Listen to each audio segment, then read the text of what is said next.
y'all, it's Pierre from Game Press, and we are here again with next week's events. The theme is going to be Migratory, and it starts on Wednesday, August 17th, and it goes through Tuesday, August 23rd. So we're going to go over each of the groups of creatures we have to choose from and what we think you should focus on. So first off, on Wednesday and Thursday, we have 24 attempts at commons. We have Migratory, which is a local 3 day, dawn, dusk. Transevia, which is a local 1 day, dawn, dusk. And Sinosauropteryx, which is a local 3 anytime.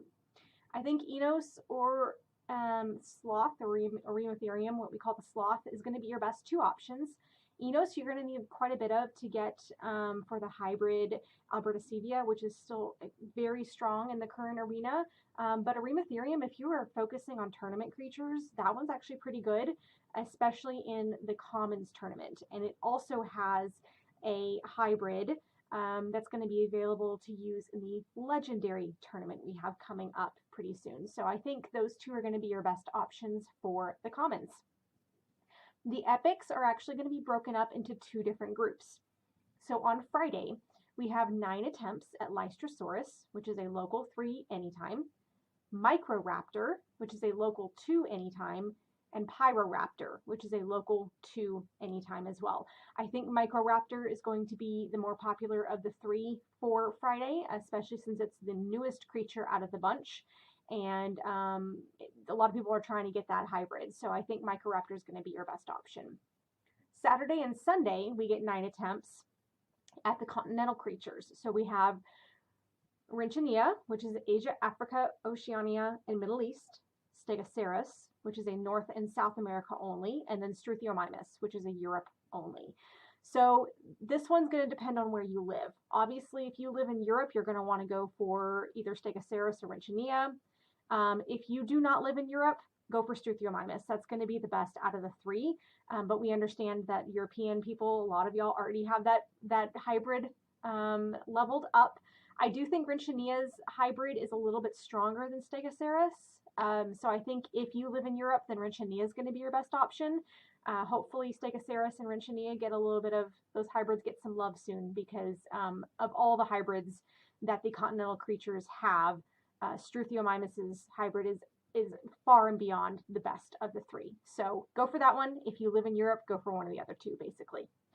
Also on Saturday and Sunday, we actually do get 3 attempts at legendary creatures. So we have Fukuimimus, which is a hybrid of Struthiomimus and Fukuisaurus, Glyptoceras, which is a hybrid of Stegosaurus and Glyptodon, and Rinchi-Scion, which is a hybrid of Rinchania and Amphitryon. Once again, kind of like with the continental creatures, it depends on where you live. However, Fukuimimus, even if you live in Europe and you have not finished that hybrid, definitely dart that.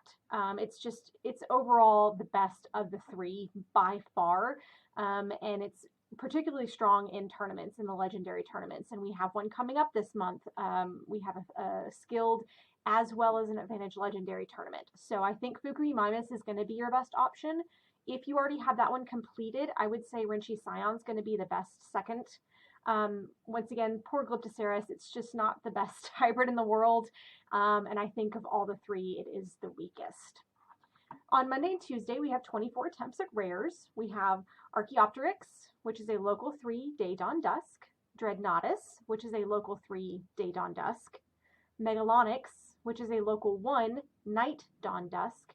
And Priondactylus, which is a local 1 anytime. I think Priondactylus is going to be the best of the 3. Dreadnoughtus is fantastic. It's a very good creature, and it has a pretty good use in tournaments. But Priondactylus actually has several hybrids, and a couple of them are going to be very useful for the upcoming legendary tournaments that we have. So I definitely think Priondactylus is going to be your best of the 4 that we have to choose from. So it looks like we have an Edaphosaurus strike. I think that's what that is on Friday. That's an epic strike.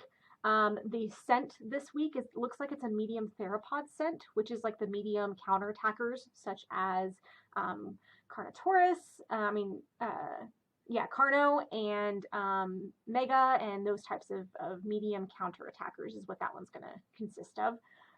Thursday, Saturday, and Monday, we have our strike, health, and speed boost strikes. So don't forget to go do those. And then also we have our, all the theme from this week, Migratory, is going to be the same theme as the incubators. So any of the incubators under the strike events are going to have that same pool of creatures that you can dart, except for the legendary. And then we have we're finishing up the first week of, and we're going into the second week of an Ovilophosaurus pursuit. So Dilophosaurus is going to be global on the map for the week, starting on Wednesday. Even if it is not in the zone that normally you see it in, it's because it is a pursuit creature. We have a tournament coming up this weekend. It is Rare, Epic, Legendary, All Skills Tournament. So it is equal level 26, unboosted. They're all going to be the same, so good luck to everyone in that. Game Press will have an article out on Wednesday with all of this information about the weekly events. We have our own breakdown of what we think you should dart. It goes into a lot more depth than like this video, just because we talk about each of the levels of types of what you're focusing on. So arena or tournament, or if you're a lower level player or an upper level player. So we kind of break it down even more per rarity as far as what you should dart. So definitely go check that out. Included in that article is a cache link. So if you scroll all the way down to the bottom, you'll see a button that says click here for your cache link. And what you'll do is you'll click that button and you're going to get 50 in-game hard cache for free. That comes out every week in our weekly events article, so make sure to look out for those. Otherwise, make sure to subscribe so you don't miss any of the content we have coming out, and thanks for listening, y'all.